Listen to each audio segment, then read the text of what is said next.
PDIP main dua kaki? Seberapa kuat Gibran? Ini analisis pengamat kenapa putra sulung Jokowi belum dipecat. PDIP sampai saat ini terlihat belum agresif menyikapi manuver keluarga Presiden Jokowi. Gibran yang hari ini mendaftar sebagai cawapres ke KPU, belum juga diberi tindakan tegas. Padahal Megawati dalam Rakernas PDIP Perjuangan beberapa hari lalu, telah memberikan peringatan keras kepada kadernya untuk tidak bermain dua kaki atau tiga kaki. Nasib berbeda dialami Budiman Sujatmiko yang langsung dipecat kala menyatakan dukungan ke Prabowo Subianto di Pilpres 2024.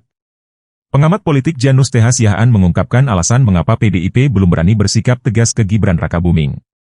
PDIP dinilai baru bisa menunjukkan sikap politiknya secara tegas terhadap anak sulung Presiden Joko Widodo, Jokowi, Gibran Rakabuming Raka, jika mereka kembali memenangkan pemilu dan Pilpres 2024.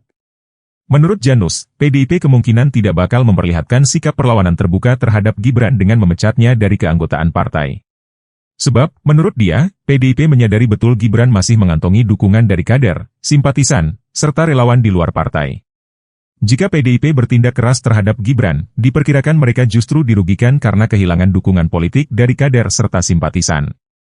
Pemecatan yang disertai perlawanan yang keras akan memperjelas pembelahan pemilih antara pemilih Jokowi dan pemilih PDIP dan pemilih Ganjar Pranowo, yang boleh jadi justru akan sangat merugikan PDIP tentunya, karena pemilih Jokowi jauh lebih luas dan inklusif, kata Janus dikutip dari Kompas.com, Rabu, 25 Oktober 2023. Karena faktor-faktor tersebut, Janus menduga, pemecatan akan terjadi secara halus atau bahkan berpeluang terjadi kalau Ganjar Pranowo kelak keluar sebagai pemenang pemilihan presiden 2024. Janus memprediksi, PDIP kemungkinan akan bermain dua kaki sehingga tidak memecat Gibran. Sebab jika mereka keburu memecat Gibran, kemudian dia dan Prabowo memenangkan pemilu 2024, maka PDIP bisa kehilangan kesempatan kembali masuk ke lingkaran eksekutif atau penguasa. Jadi dengan tetap mempertahankan status Gibran sebagai kader, jika Gibran berhasil masuk istana, statusnya adalah sebagai kader PDIP. Janus memperkirakan, jika PDIP langsung memecat Gibran seperti yang dilakukan terhadap Budiman Sujatmiko justru akan memberikan pembenaran terhadap isu keretakan hubungan antara Megawati dan Presiden Jokowi. Di sisi lain, jika PDIP memecat Gibran justru bisa menyulut reaksi masyarakat buat mempertanyakan keberadaan PDIP di dalam pemerintahan dan keberadaan menteri-menteri asal PDIP di kabinet pemerintahan Jokowi. Lalu akhirnya akan membuat hubungan Megawati dan Jokowi seperti halnya realitas hubungan Surya Paloh dengan Megawati. Persoalan lainnya, kata Janus, jika PDIP memecat Gibran saat ini maka hal itu sama saja memicu konflik terbuka antara Megawati dan Presiden Jokowi. Jika hal itu terjadi, posisi PDIP secara politik dianggap semakin rentan terpojok.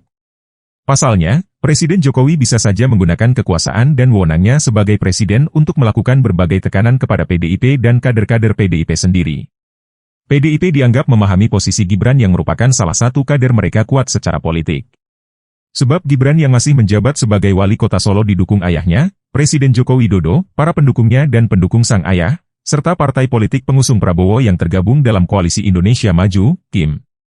Sampai saat ini terdapat 8 partai politik yang bergabung ke dalam Koalisi Indonesia Maju, KIM. Mereka adalah Partai Gerindra, Partai Golkar, Partai Amanat Nasional, PAN, Partai Bulan Bintang, PBB, Partai Gelora Indonesia, Partai Garuda, Prima, dan Partai Demokrat. Sedangkan PDIP bersama partai politik mitra koalisinya juga mengusung Capres-Cawapres Ganjar Pranowo Mahfud MD. Pasangan Prabowo Gibran mendaftarkan diri sebagai peserta pemilihan presiden, Pilpres, 2024 ke Komisi Pemilihan Umum, KPU, pada Rabu, 25 Oktober 2023. Download Tribun X sekarang, menghadirkan lokal menjadi Indonesia. Download Tribun X sekarang, menghadirkan lokal menjadi Indonesia.